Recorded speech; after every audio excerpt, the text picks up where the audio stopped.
kangushimira wowe udahwema kutwereka ko dukurikiye mu biganiro byacu tugenda tukugezaho. Mbasogongeze ku nkuru tugiye kugarukaho. Ndabwira ko President Paul Kagame rero yakiriye Adesina usoje rero ngishingano zo kuyobora BAD. Inteko yemeje ko u Rwanda ngo ruzakoresha ingengo y'imari ya miliyari 7 na miliyoni 322 n'imisago muri 2025-2026. Ndaza kubabwira ko Inyanza Karasira Uzaramba Aimable ngo yireguye ku nkomoko rero ngo y'umutungo we, avuga ko ngo ngagorwa no gusobanura buri faranga.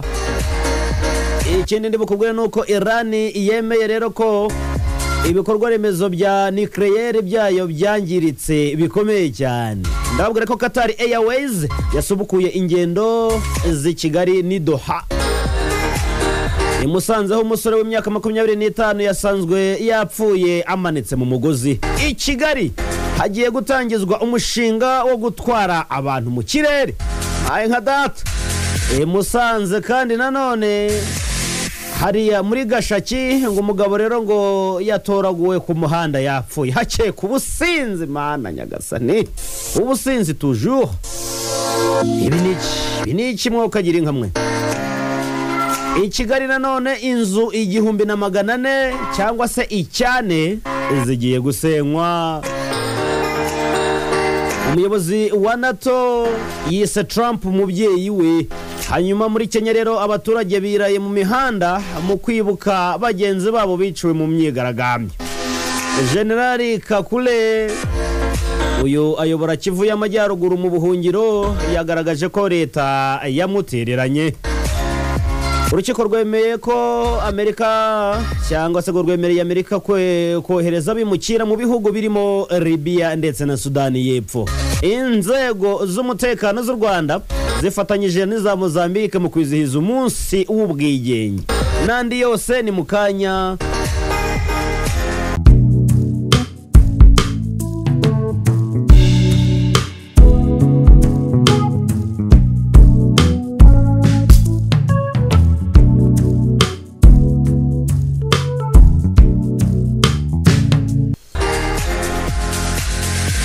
Kanongere ngushimire wowe tukiri kumwe kudahwema kutweka ko dukurikiye. Ndirwema Thierry ndaje ngo tubane. Ndabwiye ko President Paul Kagame yakiriye rero muri village Urugwiro Dr. Akinumwi Adesina uri mu gusoza rero ngo manda ye yo kuyoba cyangwa kuba ari umuyobozi wa Banki Nyafrika y'Iterambere. Ari mu Rwanda rero ngo yitabiriye inama ngaruka mwaka ya 28 ikora ubusesenguzi cyane ku bukungu bw'isi.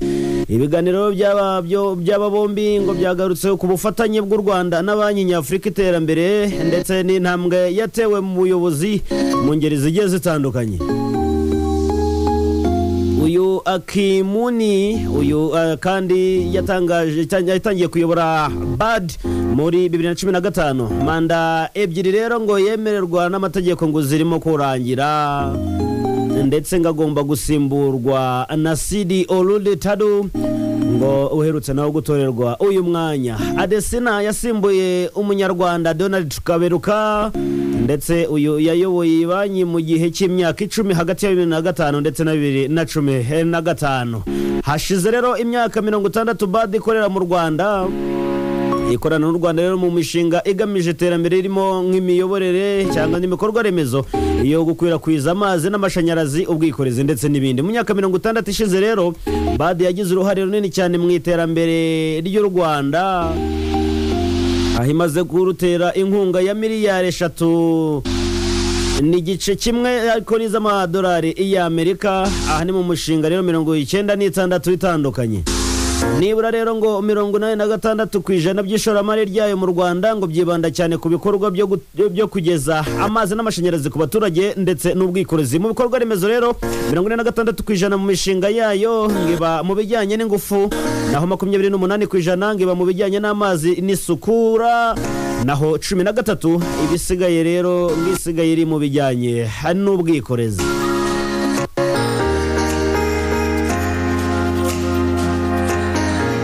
Ikindi wamenya rwose inteko yemeje ko ngo u Rwanda ruzakoresha ingengo y'imari ya miliyari 7 n'ibice 325 by'amafaranga y'u Rwanda muri 2025-2026. Inteko Ishinga Amategeko yemeje ko mu mwaka wa 2025-2026 u Rwanda ruzakoresha ingengo y'imari ya miliyari 7 n'ibice 325 by'amafaranga y'u Rwanda, ngaho yongereho rero miliyari 1 n'ibice 216 by'amafaranga y'u Rwanda ugereranyije na miliyari 5 n'ibice 816 iyo mu ngengo y'imari ivuguruye ya 2024-2025.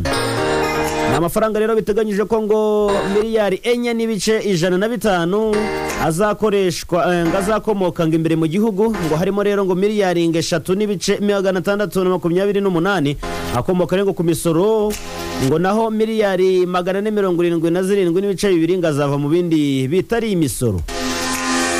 Ngo hari kandi amafaranga azava mu bindi bitari imisoro arimo ngajyanye n'inkunga z'amahanga angana na miliyari 585 n'ibice 2. Inguzanyo rero ziterambere mu gihugu cyangwa se zimbere mu gihugu ngazagera kuri miliyari 190 n'ibice 3 by'amafaranga y'u Rwanda, ngo naho ngakomoka ku nguzanyo z'amahanga ngazagera kuri miliyari 215 ibihumbi 2,151 n'ibice 9 ni za miliyari nkawe.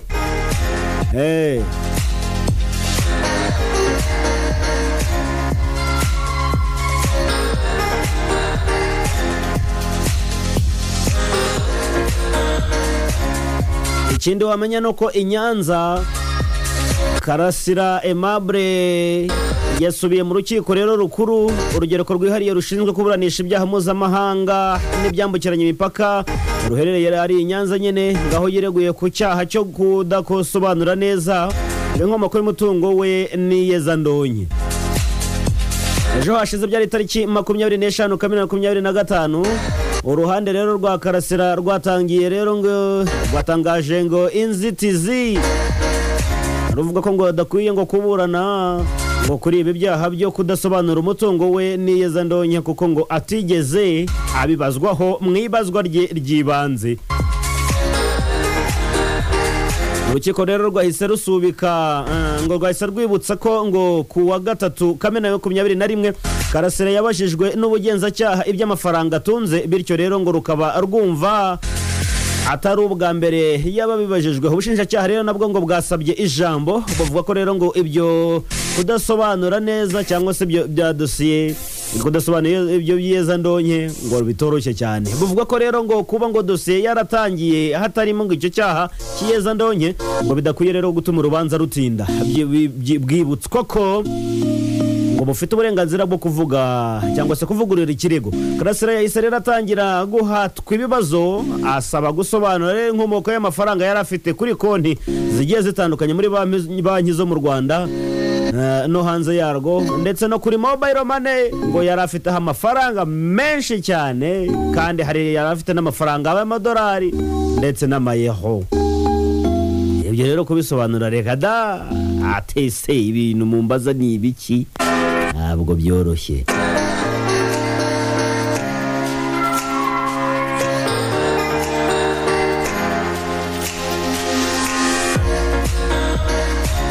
Qatar Airways yasubukuye ingendo zayo zakoreraga hano i Kigali nyuma y'imyaka 3 izihagaritse. Icyo cyerekezo rero kigaharirwa Rwandair. Qatar Airways izajya ikoranga ingendo 4 mu cyumweru iva cyangwa ijya i Doha muri Qatar, binatume rero abagenzi bava mu Rwanda babasha ngo kugera mu byerekezo bitandukanye by'isi, cyane ko Qatar Airways igera henshi ku isi. Umuyobozi wa Qatar Airways mu karere yitwa Yasin Mohamed Al yatangaje ko ngo gusubukura izi ngendo ngo bigamije gukorana neza na Rwandair mu gihe rero ngo hitegurwa kwakira ikibuga cy'indege gishya muri 2028.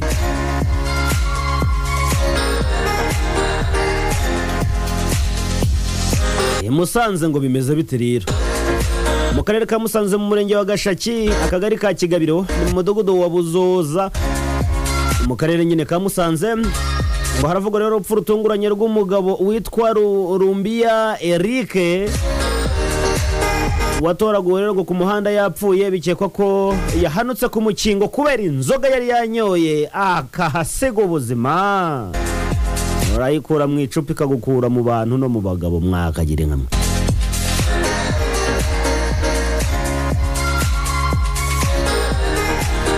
Uyu Rumbiya Eric afite imyaka 40 ubwo yarayifite. Yasanzwe rero munsi y'umukingo ku muhanda, ngaho rero ngo bamubonye bwa mbere bavuze ko ngo yaragihumeka, ariko nyuma y'iminota mikeya ahita yitaba Imana. Bamwe mu baturage rero bavuga ko ngo ku munsi wabanje ngo bari bamubonye mu kabari ngarimo kunywa izikonze n'izishyushye, ngo bikekwa ko rero ngo ashobora ngo kuba yatsitiye maze akorenga umukingo kubera ubusinzi agahita yitaba Imana. Mwokagire nkamwe. Umuryango wa nyakwigendera mukomeze kwihangana.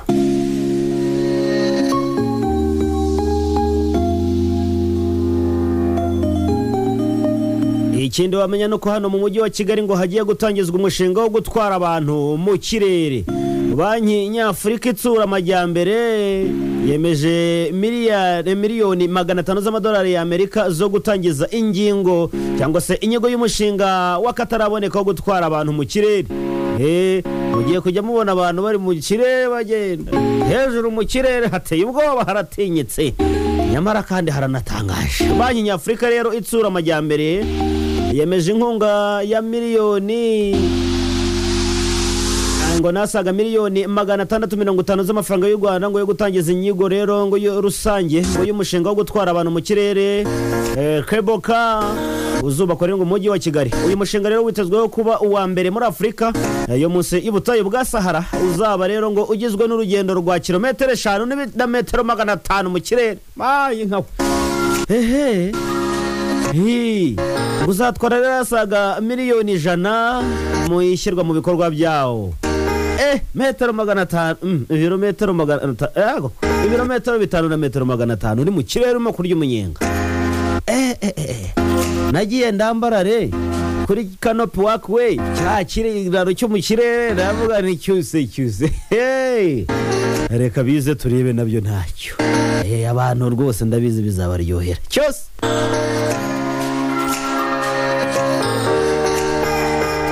Tugarutse Musanze rero ngo umusore witwa Ishimwe Emmanuel w'imyaka 25 w'umudugudu wa Rebero akagari ka Nyabigoma ni mu murenge rero wa Kinigi mu karere ka Musanze ngo yasanzwe yapfuye amanitse mu mugozi w'inka. Ubwo ni umurunga ngo mu gikoni rero ngo aho ngo yararaga mu gikari cy'iwabaho bikeka ko ngo yaba yagize gutya hakiyahura. Abaturage babaje ngo babanje ngo kugwa mu kantu nyuma yuko rero ngo mu gitondo cyo kwa kabiri tariki 24/25 ngo hatangiye gucicikana inkuru yuko uyu musore wari uzwi mu gace atuyemo basanze ngo yapfiriye aho ngaho yararaga ari wenyine. Mana nyagasani ngayo nguko. Umunyamabanga nshingwabikorwa w'umurenge wa Kinigi yitwa Gahonzire Randowari yemeje iby'uru rupfu rwa Ishimwe rero, ariko avuga ko ngo iperereza rikomeje kugira ngo hamenyekane impamvu nyamukuru yateye rero ya rupfu. Abagize ibyago mukomeze kwihangana mwuka byaramwe. Ni ku isi niko bigenda. Janvier we waramutse neza suhuriza Mamadi. Ikindi wamenya nuko i Kigali inzu 1,400 zigiye gusenywa. Ubuyobozi bw'umujyi wa Kigali rero bwatangaje ko ngo inzu zigera ku 1,425 zubatswe mu buryo bunyuranyije n'amategeko ngo zigiye gusenywa, nyuma rero ngo yo kugaragaza ko ngo zidahuye n'ibisabwa mu bijyanye n'imyubakire igezweho. Inzu zubatswe nyuma ya Nyakanga 2024 ziboneka rero ngo mu turere dutandukanye turimo utwa Gasabo, Kicukiro ndetse na Nyarugenge. Kugeza ubu rero ngo 222 muri zo zimaze gusenywa. umuyobozi w'umujyi wa Kigali muramuzi ni Samuel Dusengiyumva yabigarutseho rero ngo kuwa kabiri tariki 24/25 mu nteko rusange y'umujyi wa Kigali yahuje hamwe abayobozi kuva ku rwego rw'umudugudu kugera ku rwego rw'umujyi nyine. Uyu muyobozi rero yavuze ko ngo mu nzu nshya 2817 ngo zubatswe ngizigera kuri 40% ngarizo zemewe n'amategeko, naho izindi 30% zidafite ibyangombwa, naho 5% ngo zimaze gusenywa. Mbabwira nabwo ni ngani inzu zigiye gusenywa muri iyi minsi muti none ndorera indege itagira abapilote yirirwa hejuru angahe igenda igenzura irabona n'izindi. Umwabantu ngo ni muhombye koko. Mu karere ka Gasabo umujyi wa Kigali rero haravuga inkuru y'abantu cyane cyane y'abagabo ngo 16 batowe muri yombi barakekwa rero ubujura, aho rero ngo batobora inzu z'abaturage ngo bakabiba ibikoresho byo mu nzu, abandi bagatera abaturage mu nzira bakabatega bakabiba amatelefone ndetse n'ibindi bitandukanye. Baba bafite umuvugizi wa polisi mu mujyi wa Kigali muramuzi ni CIP Werarisi Gahonzire yahamirije imvaho nshya ko ngo itabwa muri yombi ry'aba bagabo, ngavuga ko rero bafashwe ku itariki ya mbere ndetse na tariki 23 ku munsi rero wakurikiyeho ku itariki 24 Kamena 2025. Yavuze ko ngo bafashwe na polisi ikorera mu karere ka Gasabo umurenge wa Nduba ifatanyije rero n'inzego zitandukanye z'umutekano. Bafatirwa rero mu tugari twa Gasura ndetse na Gatumba mu midugudu ya Kigufi na Gasharu. Abafashwe rero ngo bose ngo byaturutse ngo ku makuru yatanzwe n'abaturage, bakabafata rero bakabafungira kuri sitasiyo ya Nduba ngo bakurikiranwe. Nyabuneka polisi y'u Rwanda irakomeza ishishikariza abaturage bakomeje gutanga amakuru, irabashimira cyane ndetse ngo mujye mutanga n'amakuru ku bashaka guhungabanya umutekano. Ikomeza basaba gukomeza ubwo bufatanye, ikaburira rero kandi ngo abishora mu byaha ko polisi iri maso.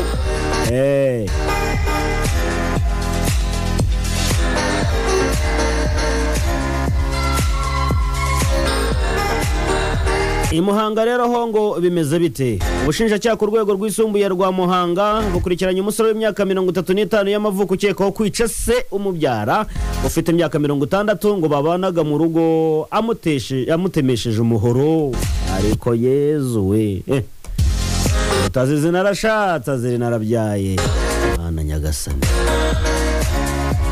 Icyaha rero ngo kurikiranyweho ngo cyakozwe ku itariki 20 Kamena 2025 ngo mu kagari ka Busoro mu murenge wa Kayumbu ni mu karere ka Kamonyi. Ubwo rero ngo uyu musore yatahaga mu rugo rwa se umubyara, ngo se akamubwira ko ngo akuze ngo agomba gushaka aho kujya kuba, ngo ku musore rwose agahita yadukira se akamutemesha umuhoro kugeza apfuye. Uregwa rero ngabazwa abazwa nk'umushinjacyaha bamubajije icyaha niba acyemera, avuga ko ngo yatemesheje se umubyara amutema mu mutwe, amutema amaboko ndetse n'amaguru ngo inshuro ngo nawe atibuka umubare, ngo amucamo ibice amuca n'amaboko, mbese Mana ngo umutwe ngarawujajanga. Mwumva ubugome bw'uyu musore. Icyo wamenya nuko icyakurikiranyweho cy'ubwicanyi buturutse ku bushake giteganywa n'itegeko 107 y'itegeko nomero 60/2018 ryo kuwa 30/8/2018 iteganya ibyaha n'ibihano muri rusange nk'uko ryavuguriye. Kugeza ubu uyu muntu unabyemera rero mugani, uyu muntu ni umugome. Ariko Mana nuko mukomeze kwihangana nuko bigenda. Ikindi wamenya nuko umunyamabanga mukuru w'umuryango w'ubwirinzi bwa NATO yitwa Mark Rutte yatangaje ko ngo President Donald Trump wa Leta Zunze Ubumwe za Amerika ngo ari umubyeyi we ngo ukwiye kubahwa cyangwa kubahirwa ijambo avuze.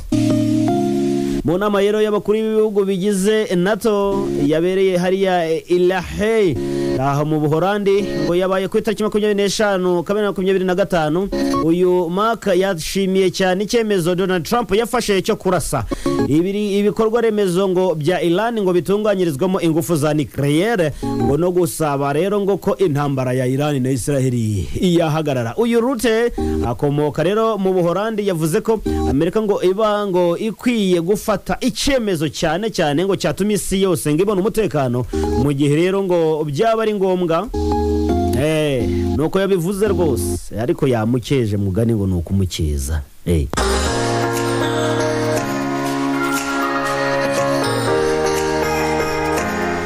Ikindi wamenya nuko muri Kenya rwose abaturage b'i Nairobi ni cyane hani mu murwa mukuru wa Kenya ngo bongeye kwigaragambya cyangwa se kwirara mu mihanda mu myigaragambyo rero ngo yitabiriwe ku rwego rwo hejuru cyane, aho rero ngo barimo kwibuka bagenzi babo bishwe mu myigaragambyo yabaye mu mwaka ushize, ndetse ngo batishimiye uburyo rero ngo ubuzima bukomeje guhenda, ngari nako rero ngo amahirwe y'iterambere ku rubyiruko ngo arushaho ngo kugenda yoyoka. Yabuzwa n'iki kuyoyoka mufata umwanya ungana gutya mukajya kwigaragambya?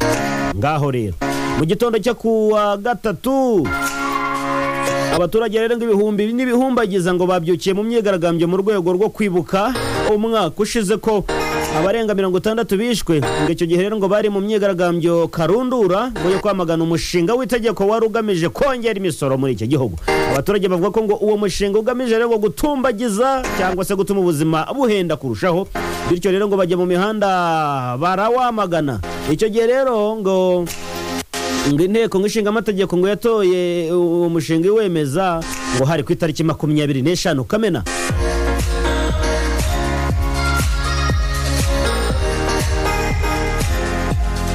Guverineri w'Intara Kivu y'Amajyaruguru washyizweho rero ngo n'ubutegetsi bwa Repubulika ya Demokarasi ya Kongo, General Evariste Kakule Somo, yagaragaje ko ngo yatereranywe na leta, baramutereranye rwose. General Kakule rero ngo komoka mu gukorera mu buhungiro mu mujyi wa Beni yasobanuriye Jeune Afrique ko ngo abaturage bo mu gice ngaherereyemo ngo babayeho nabi kuko ngo batagihinga cyangwa ngo bakora indi mirimo yabatunga. Igice rero kinini cy'intara ya Kivu y'Amajyaruguru kirimo n'umujyi wa Goma usanzwe ari umurwa mukuru wayo, kigenzurwa n'ihuriro AFC M23 rirwanya ubutegetsi bwa RDC, ndetse yaneshyiriyeho guverineri ariwe Bahati Erasto Musanga.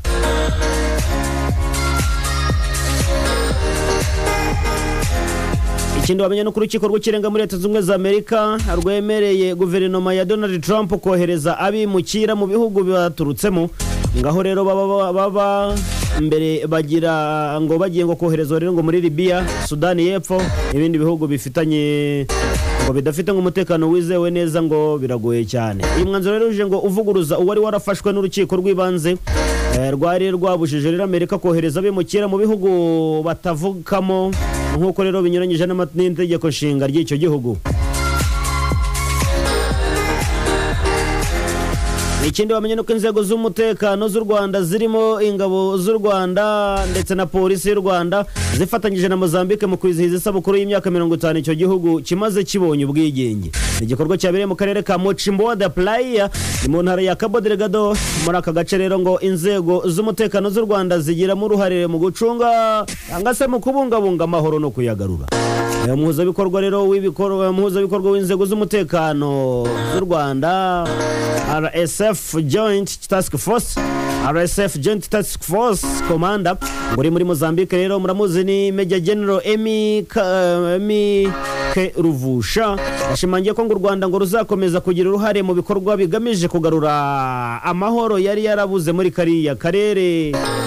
Yanavuze ko ngo u Rwanda ngo ruzakomeza gushyira ubufatanye cyane cyane n'ibindi bihugu mu rwego rwo gushimangira ubwigenge bwuzuye cyane hariya. Umuyobozi wari uhagarariye rero guverinoma ya Mochimboa da Praia, ni guverinoma ya Mozambique mu gace ka Mochimboa da Praia, yitwa Sergio Cipriano, ashimangiye ko inzego z'umutekano z'u Rwanda zagize uruhare rukomeye cyane mu guhangana n'ibibazo by'iterabwoba byari byarabibasiye muri kariya karere ayobora.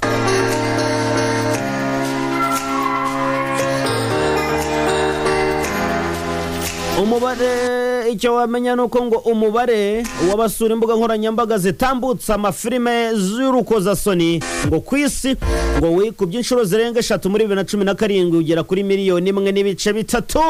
yangwa se n'ibihumbi 300 ngo bazisura buri kwezi. Nkuko rero ngo bitangazwa n'ikigo cy'ubushakashatsi mu gitanga amakuru ku ikoresha rw'imbuga nkoranyambaga cyangwa internet yabigarutseho muri Mata 2025. Abantu bareba ziriya filime ngo bikubye inshuro 3 umwuka agira inkama cyose.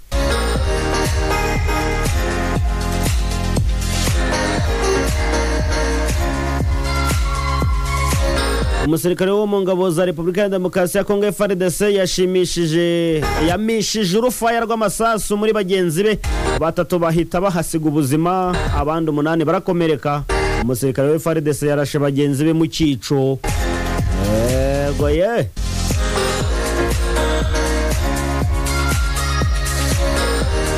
Kindi wamenye no ku raporo y'ubutasi ivuga ko ngo ibitero bya Amerika ngo bitigeze ngo bisenya gahunda y'intwaro kirimbuzi ya Iran.